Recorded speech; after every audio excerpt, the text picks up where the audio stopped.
Hi అండి, నమస్తే. నేను మీ Anjali. Welcome back to Anjali cooking. ఈరోజు మన వీడియోలో బాగా పండిపోయిన అరటి పళ్ళతో హెల్దీ స్వీట్ రెసిపీ అయితే చూపించబోతున్నానండి.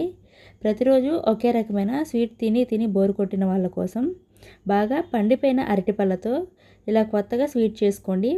ఈజీగా ప్రిపేర్ చేసుకోవచ్చు అండ్ చాలా తక్కువ ఇంగ్రీడియంట్స్తో చేసుకునే రెసిపీ అనమాట. సో ఇక లేట్ ఎందుకు, రెసిపీ ప్రాసెస్ ఏంటో చూసేయండి. అలాగే ఈ రెసిపీ పూర్తిగా చూసి నచ్చితే ఒక లైక్ చేసి మా ఛానల్ను సబ్స్క్రైబ్ చేసుకోండి.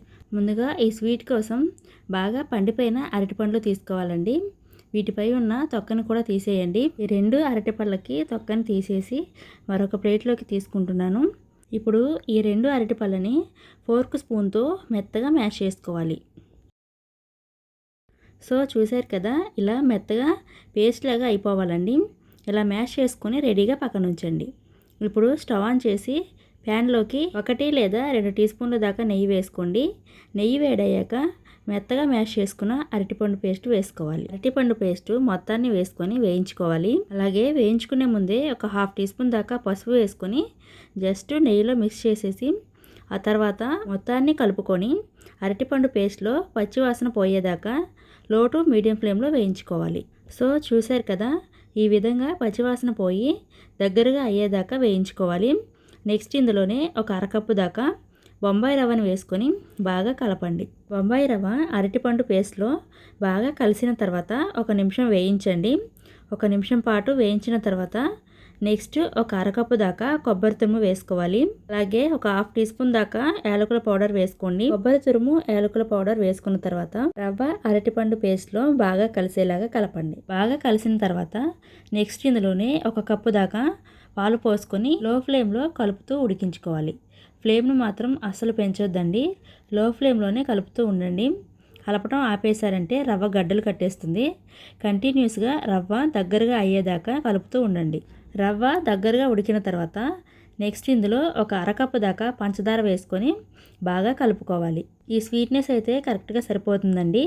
మీరు తినే స్వీట్నెస్ని బట్టి పంచదారని అడ్జస్ట్ చేసుకోండి. అలాగే ఒక చిటికెడంతా ఉప్పు కూడా వేసుకొని బాగా కలపండి. మీరు కావాలంటే ఈ పంచదార ప్లేస్లో బెల్లం తురుము కూడా వేసుకోవచ్చండి. పంచదార కరిగిన తర్వాత రవ్వ లూజ్గా అవుతుంది కాబట్టి అది మళ్ళీ ప్యాన్ నుండి సపరేట్ అయ్యేదాకా లో ఫ్లేమ్లో కలుపుతూ ఉడికించుకోవాలి. ఇలా ప్యాన్ నుండి సపరేట్ అయ్యాక స్టవ్ ఆపేసి పక్కకు దించేసి చల్లారనివ్వండి. అలా అని మరీ చల్లారేదాకా ఉండకూడదండి. కొద్దిగా గోరువెచ్చగా ఉన్నప్పుడే ఇలా కొద్దిగా తీసుకుంటూ చిన్న సైజు లడ్డూలాగా చుట్టుకోవాలి. సేమ్ ఇలాగే మిగిలిన రవ్వని కూడా లడ్డూలాగా ప్రిపేర్ చేసుకుని పక్కన ఉంచండి. నెక్స్ట్ స్టవ్ ఆన్ చేసి ప్యాన్ పెట్టి అందులోకి ఒక 2 టీ స్పూన్ల దాకా నెయ్యి వేసుకోవాలి.